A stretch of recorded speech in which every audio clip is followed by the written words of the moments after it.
I just don't know. All that time, I just don't know. The afterlife, I just don't know. I just won't know. I just won't know. All right, everybody, welcome back. It's the end of the world with Michael and Stu. I'm Michael. And I'm Stu. And today we are continuing our journey into hell. That is, our trip through the afterlife of the ancient world. And last time we did Mesopotamia. This week we are in ancient Egypt. Moving forward, ever forward, always forward. Although this is kind of moving sideways because Egypt develops That is true. at around the same time as Mesopotamia. Although Mesopotamia is a little bit earlier in terms of development of certain cultural practices. I was just reading about how like cylinder seals and other artifacts start appearing in Egypt and are clearly made by Mesopotamian like crafters. So there is some kind of, and we're talking like 3500 BC, like very early dynastic era of Egypt, Okay. 1,000 years before even the Great Pyramid. I would say before we get into the nitty gritty of the Egyptian conception of the afterlife, Yeah, thought maybe I'd run another hypothetical by you. by all means, the scene dividing Michael Terry hypotheticals. Well, I mean, this one is not one that I have asked hundreds of people, and I know there was some, I'm going to use the word blowback here from some listeners. And I just want to state for the record, I have asked hundreds of people. I believe you. Say what you will about me having known that, but I want to make sure I'm on the record that that wasn't an exaggeration. I didn't say thousands. But you've asked this one thousands of people, right? This one I have not. Okay. I was giving it a bit of thought, because now which is hard for a hypochondriac who's desperately frightened about dying to be doing sort of a weekly podcast right now about the afterlife. So looking forward to the break that is coming on the 5th when we can get back to the much easier to deal with end of the world writ large. Yes. But here it is. Okay. Okay. So you die. Okay. Uh-huh. So now you imagine you've died, right? But here's the thing. The afterlife has you in a static state. Okay. You are surrounded by no stimuli. But you're kind of frozen. You are perpetually aware consciously. Okay. However, you cannot move. There is no interaction, certainly with the world before or the world of the afterlife. There is no world of the afterlife. However, as people often say, like maybe your consciousness, continues. Survives. Now, what I'm asking you, if you were given the choice between going into an afterlife where your consciousness merely survives, right? And you can expand your own consciousness, one would think, with that much time on your hands, like classic, like a consciousness can get a lot of thinking done, right? You're no longer a man, let's say, right? My question is, if you had the choice upon that of remaining aware perpetually, eternally, let's use the terminology, right? Or you have to choose to shut off that consciousness, what would you do? All right, I need a few more pieces of info. So Okay. You're just in a white space. You're colorblind at that point, But you have a body still? what is the color? I don't even think you have sight, right? You have consciousness. Okay. Well, I think that idea of a disembodied consciousness is so foreign and strange that I don't feel qualified to make a decision about this. Then let's try to bring it into a realm where you would feel comfortable answering. Okay. When you can do it right now for the listeners, anyone watching on video, you close your eyes. Okay. Uh-huh.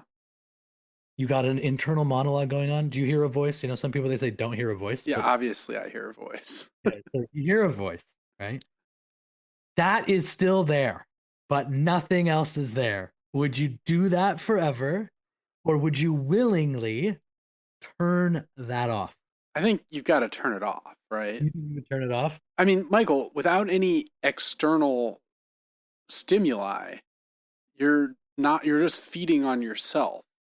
Here's the This twist. sounds like solitary confinement to Yes, me. I agree. By the way, of course, I think turning off is the right thing. What I'm saying is, I think the key of the hypothetical here is when you make the choice, that's it. Right, obviously. So can't try it for, well, let's forget about weeks or months. Calendar obviously has nothing to do with it anymore. So then you're just stuck as a disembodied mind for eternity. You could tell yourself stories. Oh Right. yeah, I'm very creative, but I'm sure I that would get honestly a little bit old after a week or two. when I asked this, I actually have you as more likely than most people I know to continue because of your seemingly infinite, knowledge base, your anecdotes, Yeah, like but Michael, do you know how much like fuel that requires? Like I'm just constantly taking in information. Not all of it good. you I'm wouldn't reading- you'd have, so then it's like that I mean, I moment. just watched like 3 documentaries about serial killers while I was waiting to start Right. this recording. But you see, Why? And you know what the worst part is? I already knew everything about all 3 cases. But I just needed that flow of information.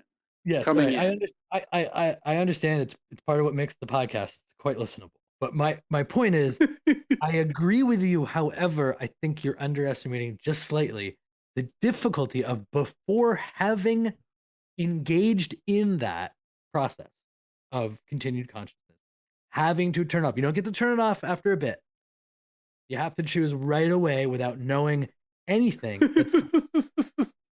I love all of these. These are all very Kafkan scenarios. I mean, It's like the parable of the door, right? There's like a guard who's coming, like, you must decide now. You know? Yes. Right. Okay. So, and what I'm saying is that I agree philosophically and practically with why you would be like, yeah, you got to turn yourself off. What I'm saying is, like, I think in that moment, The temptation to say yes is too great. and the fear of being like, okay, turn me off forever. Like, that's like, that's a lot to take on. Way more than dying. That's sort of out of your hands, largely, right? Well, yeah. Like you die. Like let's say, like you're in a car accident, you die, brutal, but you're dead. Then you have to decide about consciousness surviving. That's tough, man. Yeah. I mean, I You've feel already like dealt with so much in that moment. You just died. I mean, I Yeah. feel like it would be a lot better if you were a disembodied consciousness that was able to still perceive something. Yes, I mean it would be easier, obviously, with every carrot, or like you could do a reward challenge, like Survivor style, every now and then, right? And it's like you hear like a disembodied like Jeff Probst voice being like, "What are you playing for? Hot dogs, coleslaw, potato salad." Sound like that's worth playing for? I've Right? never Like, I've never watched a minute of Survivor. well, you're missing out. We'll definitely have to do an episode because it is extremely apocalyptic. All right. I think that's fair. I think we're both on. Unfortunately, you do have to find the immense courage to turn your consciousness off. Yeah, the thought of being alone with yourself for 1 billion years is a little daunting, right? Yeah, a little less daunting now in the sort of post-COVID. I mean, we kind of had a taste, right? A little lockdown. To play those 30 seasons of Survivor that I watched back in my head over and over again. Yeah. I mean, imagine how frustrating it would be in that scenario to not to want to remember something, but you can't. It's it's a tip of the mind scenario. I mean, but you wouldn't be worried about losing your train of thought because What's the point? and it almost certainly will come back sometime between now and forever. Right? Perks. Anyways. All right. Well, oddly enough, this is relevant because we are once again talking about the afterlife, and the Egyptians did believe in a kind of immortality, and one that is, I think, will be more to your liking than the Mesopotamians. I should think so. So, did you ever study Egypt in school or have like an Egypt unit where you guys went to the Egyptology museum or something? Yeah, it's always. I mean, in Canada, it's always very young. Yeah, I was quite young too. third grade, I think, was ours. We had a big Egypt exhibit in the ROM. You know the ROM, the Royal Ontario Museum. I do not. Is it in Toronto? Believe they actually had some of the big stuff from what's his name, Tut. Oh yeah. Well, Come through at least. that's toured a few times. I was looking this up Yeah, the other it's day. come through, I I think. had a But memory of seeing it, and then I looked at when it was in New York, and I've definitely not seen it. So that's yeah, demented. so yeah, I mean, I again, with as with most things in our comparison of knowledge too, I'm on the periphery. I'm aware of some things, but you're going to be sort of leading the charge here for sure. Yeah, I mean, my memories of Egypt, I think I first moved to Connecticut when I was in third grade, and the end of the year, our big class field trip was to the Met in New York. Mhm. And I remember being so afraid of New York in the early 90s that I just assumed This is pre-Giuliani before he cleaned it up, right? yes, this was during the Dinkins era. I remember thinking that as soon as I stepped off the school bus on, 79th, 80th Street or whatever, I would just be accosted by six muggers. And Oh, so you were like a Trump third termer who like can't come to the big city anymore. Way ahead of your time. well, I think that was just the media portrayal of New York in the 80s, right? That's true. That's true. I mean, and I had pumps. You remember pumps, Reebok pumps? No, I've forgotten those two. What? Yeah, yes, Reebok pumps. I do For remember. for our three younger listeners, they were these novelty shoes that most of our listeners, I think, are Not to be confused with LA Gear. Explain pumps for the pumps. crowd. They were sneakers that had a sort of air cushion, primarily in the tongue of the shoe, Mhm. and you could pump up a little emblem. Sometimes it was a basketball. Sometimes it was. The idea was they would give you a better fit because air would pump into them. They were all the rage. I And a was lot of egregious misleading advertising of world-class basketball players pumping their shoes twice and leaping to do the most vicious dunk you've ever seen. as though there was a connection between the two That's actions. right. That's right. First, I pump. And I was so concerned I would be mugged for my third grader pumps that I had that I defaced my pumps with a pen. Oh my god, that is. Yeah. I tore off the cover, but then they look kind of cool because the pump was exposed, sort of like Right now, somebody in New York steals them because they look custom. okay, there's a slipping beneath the veil kind of the pump. The pump mythos faded off. But I remember we went. They have a mastaba in the Met. They have the Temple of Dendur, which is from a much later period. That's actually Roman Egypt. Yeah, my expertise in Egypt is not quite as strong as it is in Mesopotamia. Although I'm expertise. I'm this is not my actual area of academic Knowledge study. base. What's that? Well, my knowledge base. I've taught a lot about Mesopotamian literature, so I feel like I'm more familiar with some of the bigger ideas. Egypt mostly. I got really into Roman Egypt during some of my visits to Europe because Roman mummies had these paintings on them that are very beautiful. We'll talk about those at the end of the episode. And I also got really obsessed about 8 or 9 years ago with Champollion. I was going to write something about him. He's the guy who deciphered hieroglyphics. He's a French Revolutionary era, Yeah. Egyptologist. There probably is one in France, in French. Fascinating guy. Met Napoleon during the 100 Days. So when Napoleon came back to power, Champollion was just like riding with his brothers. Hey, it's Napoleon. Hey, Napoleon, it's me, Champollion. Very cool guy. Really one of the landmark achievements of deciphering hieroglyphics. Like, Yeah, I'd say that's pretty big. That's up there. it's good work. Yeah, The sham wow. yeah, but back to the Okay, never again. back Never to the again. sham wow. Damn it. But Egypt is fascinating. It's one of the most ancient cultures, and I think the thing we're all fascinated by as kids are the mummies, of course, right? The horror mummy, the idea of the curse of Tut's tomb. I was always very intrigued by tomb raiding, right? Oh yeah, Tomb robbers were always like, yeah, that makes a lot of sense to me. All this stuff is just wasting away because some dude is dead inside. Like, go get the gold or myrrh or whatever they're throwing around back yeah. then. There was some myrrh. You'll be happy to know that they were very successful. I mean, very few. Of course they were. Very few intact tombs have been discovered, right? Which is why Tutankhamun is so famous. Yeah. So As far as the afterlife goes, clearly one thing that's different. We talked a little bit about the Mesopotamians burying their dead just kind of under the floor. Yeah. Certainly for wealthy Egyptians, a lot more care was taken. Mummification, people think it probably originated just from as a byproduct of the climate, right? Once you get away from the area close to the Nile, Egypt is essentially all desert. Yeah. So there's very low water moisture content in the air. If you bury someone in the desert, they're not decaying. They are going to mummify. Mhm. And probably early Egyptians noticed this and said, "Oh, isn't that interesting?" Now the question is, does the belief in the necessity of the body arise from the conditions, right? In other words, Interesting. because the body can be preserved relatively easily, does that necessitate the belief in its utility for the afterlife? Right. So is the idea that it's possible a suggestion that the deities want it? Yeah, I mean Right. exactly. Well, And and this is about, again, this is going to sound really simple, but you can springboard into a better explanation. But it is fundamentally about preserving the person to be presented in the next world. Is that right? I think so. It's a little bit ambiguous because there's also a lot of stuff about the spirit in Egyptian stories that Okay. it's hard for me to kind of untangle. Like, well, if the spirit is so important, why is the body such a necessary Yeah. element? I haven't necessarily gotten to the bottom of that. One of our sources for knowledge about Maybe it just took times for people to be like, hey, we don't even need the body.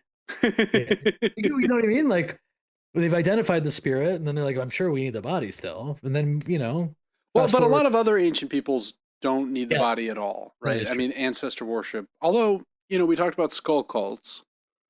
Yeah. They're taking the skull, they're painting the skull like it's a person, right? I Yeah. mean, there's some similarity there, Yeah. perhaps. And a lot of Egyptian culture seems to have come out of people migrating back into North Africa from the Levant and from the Arabian Peninsula Mhm. in the post Neolithic. The people probably brought farming from Mesopotamia back to Egypt. I mean, there's no way to be totally sure. What do you got there? Farming. Ever heard of it?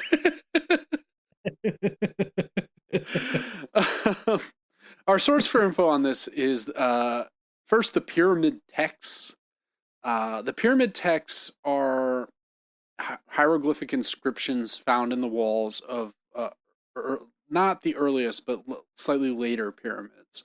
Okay. So you're not going to find them in the Great Pyramid of Giza. Like those three big pyramids there don't have them. And most of the places where they were discovered are actually pyramids that have collapsed because of either location or design flaw. There used to be a lot more pyramids in Egypt, believe it or not. And the inscriptions, these were later sort of Middle Kingdom, New Kingdom. These pyramid texts were transcribed into something called the Book of the Dead, the Egyptian Book of the Dead. And essentially, what the texts in the Book of the Dead contain are a kind of point by point guide to what happens to an individual after death and the various ways to ensure a good outcome. They're essentially spells and rituals that must be undertaken both by the spirit as it advances towards the realm of the gods and by the family members who wish to aid the spirit on its journey. Now, this applies mostly to, as I said already, rich people. So, Interesting. So this was not being done by everybody. no, I think most people, when they died, did not get mummified, did not have an elaborate burial. They So you probably need to get mummified, Book of Dead style. That's like a critical piece to it. Is that right? certainly the kings believed for them that it was crucial. The kings and the wealthiest, they're All of the incantations and spells and rituals wouldn't matter if you weren't mummified. it's a part of it. Yeah, And so now we're kind of in this, we had spoken in the previous episodes about how there was no distinction between class or that's what I was going to bring up next. Yeah, right. so that This seems as a step beyond where it's about preserving the top people, the most important people, right? absolutely, and yeah, this is like the first time we see the idea of not necessarily a merit-based afterlife, but a social status being preserved into the afterlife. Right. Whereas in Gilgamesh, right, all the crowns are lying next to the peasants, everyone's in the same boat. Here, they're differentiated. Mm. An ominous turn, some would But argue. they're still going down. But No, they're buried, but no, but like the afterlife start, they go through an underworld. Is that right? I think they ascend. The gods Oh, are really? the gods are in the sun. So we've got this early idea, and here's just a little example of what the pyramid texts sound like that I got from Wikipedia. Mhm. This is utterance 213. So that implies that prior to this there were 212 other utterances. And it says, "Ho, Eunice, you have not gone away dead, you have gone away alive. Sit on Osiris's chair with your baton in your arm, and govern the living with your water lily scepter in your arm, and govern those of the inaccessible places. Your lower arms are of Atum, your upper arms are of Atum, your belly of Atum, your back of Atum, your rear of Atum, your legs of Atum, your face of Anubis. Horus's mounds shall serve you, Seth's mounds shall serve you." So a lot of these prayers are invoking the aid of the gods. Mhm. And we see that here with Atum, who gets mentioned a lot, and then the last one they really throw you with Anubis, who's the sort of dog-headed god, right? Um, Osiris, the king of the underworld. The myth of Osiris is Osiris and Isis, his wife, his ill-named wife. She should have thought about that, not knowing that 5,000 years later there would be a short-lived terrorist nation in Iraq with sharing her name. The first mummies were probably natural, as we said, and this we also get here the idea of magic. Now, we might have seen some trace of this in Göbekli Tepe, right? We talked about how there are these curious, inscrutable animal inscriptions on the monoliths, on the various T-shaped monoliths. We're getting into the realm of magic, and the spells that are contained both in the pyramid texts and later Book of the Dead are kind of meant to aid the journey as of the dead as they attempt to achieve the posthumous afterlife. So we have one Book of the Dead by this guy Ani, who's from much later. He's from the Ramessid era, so 1300 to 1200 BCE. And it has 65 prayers and spells, and it's currently held in the British Museum, odd, and is 78 feet long with hundreds of illustrations. So a scroll that's 78 feet long. This is a lot of work, right? Yeah. Imagine being the scribe Ani who has to do this. Oh, hey Ani, King's Well, not looking so good. Better get better. not to simplify, but like it is noteworthy, I think, that like we're at a point where there is real sophistication and real conviction about the real steps that need to be taken to transition, right? Yeah, and for all we know, there were sophisticated ideas about this in Mesopotamia as well. I mean, Egypt, I think, has a reputation for being more sophisticated just because But we have we. access to this, is my point. We can see this for the first time, this level I mean, you of could see it in Mesopotamia too. Like their cultures, their art and stuff is enormously sophisticated. but Uh, like this seems like there's a lot of different hoops you got to jump through. well, Whereas that the other, that I think is the key difference, right? That their yeah, okay, their idea of the afterlife is just so much more convoluted and involved. And of course, all of this stuff is enormously influential for later, for the Old Testament, the New Testament, the Quran, all the other major holy books. This is one of the first these prayer books are like the first holy books that we have in a reasonably intact form. And so this is all happening. This all gets started in like 2400, 2300 with the pyramid texts, and then the book of the Dead is a little bit later. But okay, the whole goal here is to get to the sky. All right, right. So and you're learning in this process too, right? Like they explain the world, the afterlife to you, right? Yeah. And the place you want to get up is called the Field of Reeds, which I kind of like. That's their name for heaven, Not to be essentially. confused with Fields of Gold, one of Sting's greatest tracks. Yes. We might play you out on that after the pod. We'll see. We will not do that. And second only to Desert Rose, his greatest masterpiece, of course. Yes. Yes. Another sort of Middle Eastern, even more Middle Eastern, in fact, than Fields of Gold. Yeah. Well, he's a varied artist, a true artiste. Sting. And a wonderful man, too, from what I've heard. So this is the first time we're getting heaven as being in the sky, right?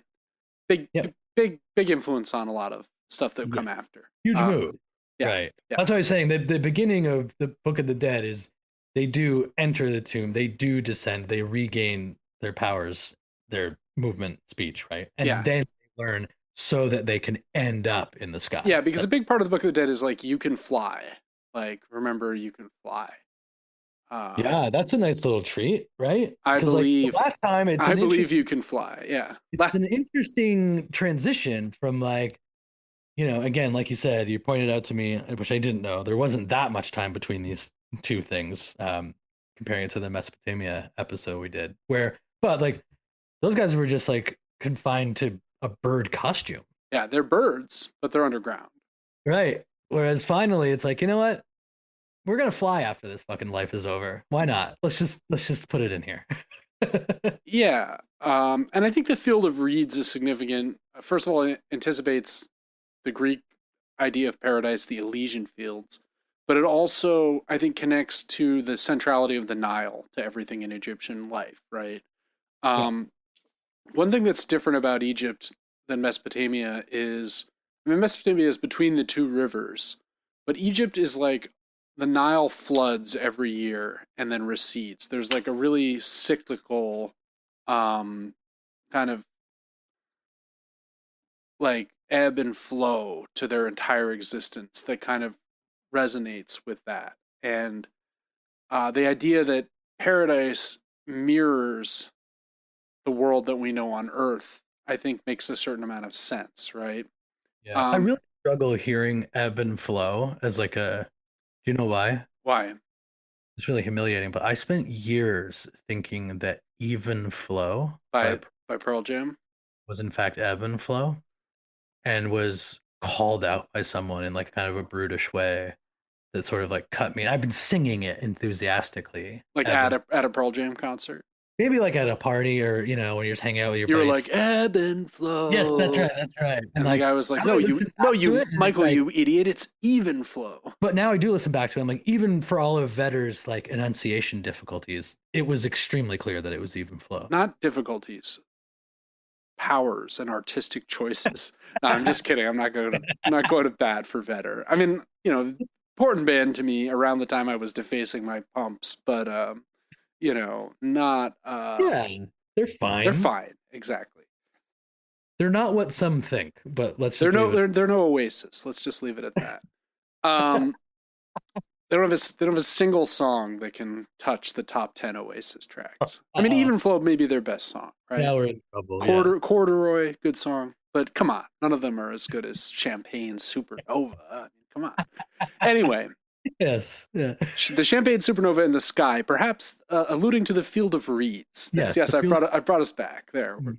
I've saved it. The problem with this, though, is the Field of Reeds is good. It mirrors life on Earth. You're in the same social standing as you were on Earth. Ooh, if you're a pharaoh, you're going to be up with the gods. You're literally sitting, as that excerpt I read earlier, you're sitting next to Osiris and you're judging people. You're basically co-equal with Osiris, and presumably, depending on when you die, 140 other pharaohs. But there's no pain for anyone. There's no suffering, no disease, no death. There appears to be potentially a power struggle. Yep. And is there boredom, though, right? This is the thing with paradise that I always come back to. It kind of connects back to your hypothetical, right? Oh, I can live forever. Great. Uh-oh. Yeah. How do I get out of here? I'm bored. Now what? You know, and this is the Wallace Stevens. And you've got 140 other like pretentious as fuck pharaohs. Yeah, and it just every few years another one shows up, and it's like they've got their Oh, I retainers. built my pyramid way They've bigger. got their crocus wand or whatever. You know, it's just like. But you know, as Stevens says, you know, in the great vitalist poem Sunday Morning, you know, death is the mother of beauty, mystical, in whose burning bosom we devise our earthly mothers waiting sleeplessly. Right, kind of being like, does ripe fruit never fall? He says, and then of course, David Byrne, the great poet and artist, heaven is a place where nothing ever happens. Right. So maybe heaven isn't all it's cracked up to be. I remember discovering this was a big deal for me when I was about 16, reading Wallace Stevens and being like, oh, wait a minute, paradise is bad. You know, this explains the difference of our let's call it our journey of learning. Because I sort of grappled with these questions with the 5 people you meet in heaven. Mitch Albom. Mitch Albom. That's good. And I do recall being like, it just looks like they just go about their day again. Yeah. You know, like the one guy's like worked at a theme park and there was an accident, I think is one of the stories, right? And now he's back there. And the thing I always said was like, you know, I hand out sandwiches. Yeah. When you're doing the catering job, right? I was working as like a caterer. Like if I die and there's more, and I am still. You're in the field of reeds. You're driving your van around Atlanta. I'm just passing out drinking ham sandwiches. I would be like, how do I blow my fucking brains out at this point? You know, where's now? There's nowhere to go. Oh, was Mitch Albom? That was the Tuesdays with Morrie. That was the sequel to Tuesdays, or the follow up. Wasn't he also the Fab Five? Oh yeah. No, he was like a sports, the sports reporters on ESPN. He wasn't, if you can imagine reading his work, he wasn't a literary figure first turned sports reporter. He was in fact a sports reporter turned incredibly gimmicky writer. You know what? Like, I feel like he's kind of a proto Gladwell figure in his way. Not as smart as Gladwell, obviously, and not as cunning either. But no, and it feels like they're like, and I say this with, and this is someone that I really love, but there's like something like some sort of truly like asinine version, like Mike Birbiglia type of feeling about like his vibe. Do you know what I mean? Like there's this kind of like, and I say this, I like Birbiglia's work, a lot of it. Yeah, I was gonna say, wow.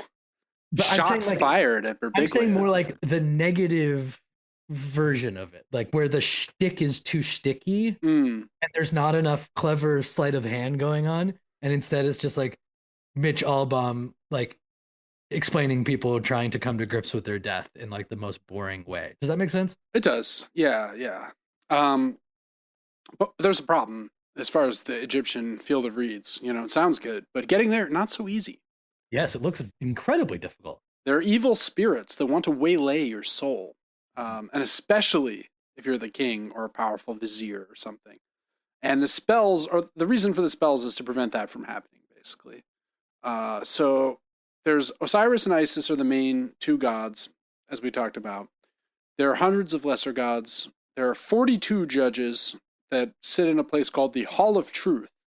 And for the most part, these judges and gods are on your side if you're a king. Do they care about lesser people? Unclear. See, the problem with this is most of our info on the early practices is only about kings because they're the only ones whose tombs and things have survived.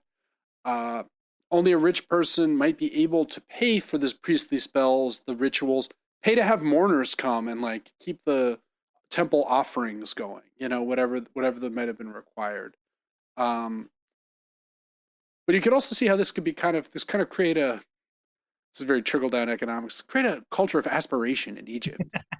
Be like, oh, look, there's a Hatshepsut's tomb. Look, oh man, someday I'm going to be just like Hatshepsut. I'm going to have trickle-down eternity. I have attendants laying, offerings at the... I think that there's something charming, though, about how much was required, right? Like if you escape just from the economic and social stratification issues, it's like it is interesting that like one of the through lines appears to be like the whittling down of what is required to experience fucking like life as a godlike figure in eternity. And like we basically have to like not want to sleep with our neighbor's wife and like not kill Well, but someone. even if you do all that, and if you're a Christian or a Catholic and you confess, like you're still going to be saved because of Still good. God's infinite grace, right? Right. So there's all of these fail safes that make it pretty like easy relatively to what we're reading here in terms of crossing over. But this seems to be more in keeping with the reward. Does that make sense? It's like, Yeah. of course, it should be incredibly difficult. And of course, there should be people and monsters and, elements trying to waylay you. Well, I Whereas, mean, we have the devil, right? The idea of sin and the yeah, devil but is. still, despite the devil, we also just have like, "Well, did you say sorry in time? Yeah, you said sorry in time. Okay, you can come in. Like, Here's what? the stamp for your hand. Yeah, yeah. Actually, can you just your hand? We got stamp here. So I think there's like definitely social reinforcement in all this too, because it's like the gods are like the pharaoh, right? And these demons are those agents of disorder and chaos who want to disrupt the status quo. Can't have that. So it sort of like reinforces behavior back on Earth as well as emphasizing, right? Absolutely. Absolutely. Because it glorifies the journeys of these people and shows that there is like this importance to them making the transition to the place of gods, which they're only doing because in fact they deserve that because of their place as Pharaoh on earth. Right. And these agents want to destroy Egypt in the afterlife and in reality, Of right? So course. there's this like duality. Um, so the spells are like meant to kind of both guide the soul but also comfort those left behind, giving them Mhm. the assurance that their king or loved one has made it to the other side, right? Here's another example. He hath gone up into the sky and hath found Ra, who standeth up when he draweth nigh unto him. He sitteth down beside him, for Ra suffereth him not to seat himself on the ground, knowing that he is greater than Ra. He hath taken his stand with Ra. So it's like Ra's gonna like get up and like usher you to a seat next to him because Yeah. you're actually even better than the gods. So the Pharaoh's on parity with Ra, the sun god, and its dignity maintains itself across. And if whoever could get to the field of reeds, it seems, would be treated like a god. This is entirely different from what we saw in Mesopotamia once Mhm. again. Although in a weird way, there are gods in that vision of Enkidu, right? He's sitting next to the primeval king and the Belitseri, the The scribe. underworld. Yeah. So like the gods are down there with you. They're not like lording above you. But Right. Whereas this one you're becoming one with the god. right. And I think the understanding of Ra, the sun god, is that he lives in the sun. And that so where all this is taking place is inside the sun itself. Right. Okay. Unclear at this stage where the Egyptians were cosmologically speaking. I don't think they understood that the sun was like a fiery ball of gas, millions of miles away. Some ancient Greeks did think They're like looking up and they're like, that there looks like a field of reeds. that. Yeah. Anaxagoras was like, actually, the sun, that's not a god. That's literally a thing that's really hot on fire, really far away. And it's like, damn, good work, buddy. Um, so there, these like texts need to be present, right? So the thing that enables this, we don't get much info on like what the different stages. I mean, I didn't read through the whole Book of the Dead, but like Hmm. presumably at each stage you're like metamorphosing into some new form. And it's also still a little bit unclear to me why the body. I mean, for instance, at the Great Pyramid, right? Uh, there were a lot of grave goods buried with Pharaoh. Yep. Most of which were plundered. Those that were kept in the burial chamber with him were plundered. The pharaoh's body, the sarcophagus was empty when it was, opened up. But they found a boat, a massive boat that was buried with Khufu when he died. Boat. A huge boat That buried is buried awesome. Very, Bury me with a boat, Stu. yeah. This is when we eventually get to like British, like early medieval, late antiquity British, like Sutton Hoo burial. Have you ever learned about that? Hmm. It's like an Anglo-Saxon burial. That's just the same thing. It's just a massive boat for some war chieftain. The Sutton Hoo A boat artifacts. is in the tomb. It's next to the pyramid, yeah, but it Okay. wasn't discovered until the 20th century, Okay. and they found it and put it back together, and it's like a flawlessly intact Egyptian boat. Wow. Yeah, and They, the Vite. What's that? because he can sail somewhere. Maybe. I mean, I don't know if you're gonna. Are you gonna get in the 5,000-year-old boat, Michael? I mean, it sounds to me like you said it was perfectly intact. I mean, I'd probably try it I mean, out. maybe they probably needed some caulk and beeswax, and no, I don't think they've sailed it, but they have it. They have reassembled it, and you can visit it in Egypt. It is at a museum. Did someone rip their clothes off and go running around because they thought it was the proof of Noah's Ark? No, though various people have claimed to find Noah's Ark. That's like a pretty. That needs to be an episode. I did not know that. Oh no, it's all junk. It's all just complete We Christian. can tie it into our Christian. Grant Hancock episode when the time comes. Yeah, I mean we can actually. I think that those two will fit. So this is a little bit of a overview of Egyptian views of the dead. What I think is interesting is this necessity of the body, the necessity of a text to guide the spirit. That the text is present with the body, right? That's new. When you're And these things are visible. They're inscribed in the pyramids. Is that right? yeah, not the Great Pyramids, but later, slightly later pyramids. Yeah, Okay. but you can see them. They're examples. You can look up pictures online. What's interesting to me about Egyptian afterlife stuff is that it persists for so long. How long? Well, until the end of the Roman period, or really until the dawn of Christianity. So we're talking about How? like almost 3,000, probably more than 3,000 years. Jeez. So like the Romans take over. I mean, Alexander conquers Egypt, right, in 334, 333, whatever it is, and it becomes a Greek kingdom until Cleopatra dies, right, at Actium 30. So 300 years of being Greek. But when the Greeks, Egypt is one of those places where like other people take over, but rather than imposing their cultures, like the culture of the place, was so dominant that it. yeah, like elements of like Greek stuff come in. I mean, people write Greek. That's why we have the Rosetta Stone, which is hieroglyphs and Greek, which is how we're able to decipher hieroglyphs and other things. The Romans take over, and they still do mummification, right? I mean, I mentioned this at the outset, but like one of my great fascinations in touring Europe is to go to museums where they have an Egyptian collection, specifically to look at the Roman paintings.